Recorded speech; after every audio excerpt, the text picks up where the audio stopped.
আসসালামু আলাইকুম ৰহমতুল্লাহি ওবাৰাকাতুহ। আজি বিশ্ব পৰিৱেশ দিৱস। সেই উপলক্ষে বিশ্বৰ পৰিৱেশ আবহাওয়া মানৱ জাতিৰ অনুকূলে কৰাৰ কাৰণে গছ গছনি আৰু পানীৰ ওপৰত অধিক গুৰুত্ব দিয়া হৈছে। গতিকে আমি আজি হজৰত সাল্লাল্লাহু আলাইহি সাল্লামে আজিৰ পৰা ১,৫০০ বছৰ পূৰ্বে এই ক্ষেত্ৰত কি বিধান দিছে, কি নীতি দিছে, বিশ্বৰ মানুহক কি শিক্ষা দিছে, সেই সম্পৰ্কে দুআষাৰ ক'ব খুজিছোঁ। গছ গছনিৰ ক্ষেত্ৰত হুজুৰ সাল্লাল্লাহু আলাইহি সাল্লামৰ বহুবোৰ কথা নিৰ্দেশনা হাদিছত পবিত্ৰ বাণী আহিছে। মাত্ৰ এটা ঘটনা মই আপোনালোকৰ আগত উল্লেখ কৰিব খুজিছোঁ। হুজুৰ সাল্লাল্লাহু আলাইহি সাল্লাম এদিনাখন সাহাবাসকলৰ লগত খোজকাঢ়ি গৈ আছে।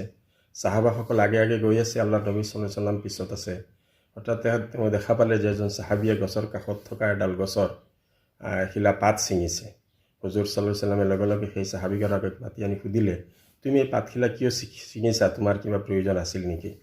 সাহাবাজনে ক'লে, ইয়া ৰাছূলুল্লাহ, মোৰতো কোনো প্ৰয়োজন নাই, হাতৰ ওচৰত আছে কাৰণে মই এনেই ছিঙিলোঁ।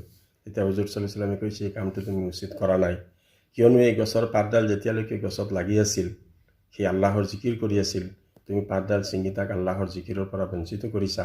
সেই কামটো তোমাৰ কাৰণে উচিত হোৱা নাই, যিহেতু তোমাৰ কোনো প্ৰয়োজন নাই।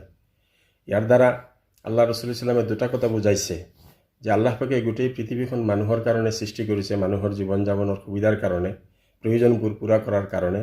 কিন্তু সেই বুলি পৃথিৱীৰ এই বয়বস্তুবোৰৰ লগত, পৃথিৱীৰ সৃষ্ট জগতৰ লগত মানুহে অন্যায় কৰিব নালাগে, অকাৰণে বিনা প্ৰয়োজনে পৃথিৱীৰ কোনো বস্তুকে নষ্ট কৰিব নালাগে।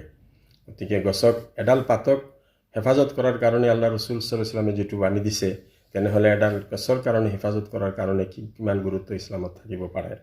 হুজুৰ সাল্লাল্লাহু আলাইহি সাল্লামে যেতিয়া সাহাবায়ে কেৰামসকলক ক'ৰবাত যুদ্ধৰ কাৰণে প্ৰেৰণ কৰিছিল, সেই যুদ্ধত যাওঁতে বা যুদ্ধস্থলীত কোনো শস্য বা কোনো গছ গছনিক যাতে কাটা নহয়, তাৰ কাৰণে বাৰে বাৰে সকীয়াই দিছিল সাহাবাসকলক যে কাম তোমালোকে নকৰিবা। দ্বিতীয়তে পানীৰ কথাটো আহিছে। আৰু এটা কথা গছ গছনিৰ ক্ষেত্ৰত হাদিছ শৰীফত আহিছে, কোনোবা মানুহে যদি এডাল গছপুলি ৰুৱায়, সেই গছপুলিডাল ডাঙৰ হোৱাৰ পিছত ইয়াত যিমান ফল ধৰিব, যিমান ফুল ধৰিব, যিমান প্ৰাণীয়ে খাব, মানুহে খাব, জীৱ জন্তুৱে খাব, সেই সকলো বস্তুৰ সদকাৰ সৱাব এই গছপুলিডাল যিজনে ৰুইছিল, যিজনে সংৰক্ষণ কৰিছিল, তাৰ আমলনামাত আল্লাহ পাকে দান কৰিব। গছপুলিৰ প্ৰতিটো ডাল, প্ৰতিটো পাতে আল্লাহৰ জিকিৰ কৰে। যিমান জিকিৰ কৰিব, সেই সকলো জিকিৰৰ সৱাব সেই গছপুলি ৰোপণ কৰা মানুহজনৰ আমলনামাত আল্লাহ পাকে দান কৰিব। দ্বিতীয় কথাটো হ'ল পানীৰ ক্ষেত্ৰত আল্লাহ ৰাছূল সাল্লাল্লাহু আলাইহি সাল্লামে এটোপাল পানীকো অযথা নষ্ট নকৰিবলৈ সাহাবায়ে কেৰামসকলক, মুছলমানসকলক, বৰং বিশ্বৰ মানুহক আদেশ দিছিল। এদিনাখন হুজুৰ সাল্লাল্লাহু আলাইহি সাল্লামে এজন সাহাবাক দেখা পালে যে তেওঁ অজু কৰি আছে আৰু অজুত প্ৰয়োজনতকৈ অধিক পানী তেওঁ খৰচ কৰি আছে। সেই সাহাবাজনক হুজুৰে সুধিলে যে তুমি কিয় অতিৰিক্ত পানী খৰচ কৰি আছা? সাহাবাজনে জানিছিল যে অজুৰ সময়ত মানুহে যেতিয়া পানী ব্যৱহাৰ কৰে, সেই পানীৰ লগত মানুহৰ গাৰ, মানুহৰ কোণাবোৰ পৰি যায়, ধুই যায়। তেতিয়া সাহাবাজনে সুধিছিল যে ইয়া ৰাছূলুল্লাহ, অজুতো পানী অতিৰিক্ত হয় নেকি? অতিৰিক্ত খৰচ কৰা হয় নেকি?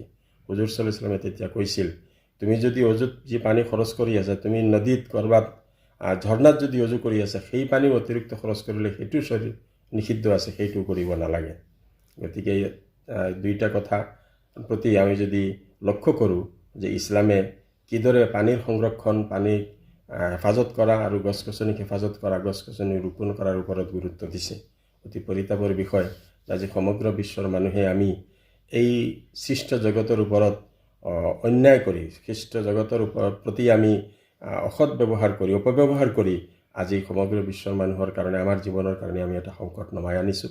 গতিকে আজিৰ এই বিশ্ব পৰিৱেশ দিৱস উপলক্ষে মই সদৌ অসম তঞ্জিমে মাদাৰিছে কৌমিয়াৰ অন্তৰ্ভুক্ত সকলো মাদ্ৰাছা কৰ্তৃপক্ষ, শিক্ষক ছাত্ৰসকলক অনুৰোধ কৰিব খুজিছোঁ, আজিৰ এই দিনটোত আপোনালোকে এটা মাদ্ৰাছাৰ তৰফৰ পৰা বা ব্যক্তিগতভাৱে, এতিয়া যিহেতু মাদ্ৰাছা বন্ধ আছে, আপোনালোক য'তে আছে অন্ততঃ এডাল গছপুলি আজিৰ দিনটোৰ কাৰণে আপোনালোকে ৰোপালি কোৱা উচিত আছিল। গতিকে দেৰিকৈ কৈছোঁ, আজি নোৱাৰিলে অন্ততঃ আজি প্ৰস্তুতি লওক, অহাকালিলৈকে অন্ততঃ এডাল গছপুলি আপোনালোকে ৰোপণ কৰক আৰু নিজৰ ঘৰত থকা, নিজৰ ঘৰৰ ওচৰে পাঁজৰে থকা যিখিনি প্ৰাকৃতিক পানী, জলসম্পদ আছে, সেইখিনিক আমি সংৰক্ষণ কাৰণে নিজেও চেষ্টা কৰোঁ।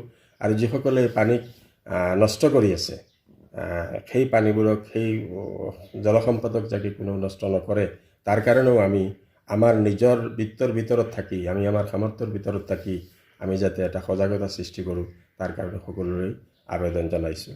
আসসালামু আলাইকুম।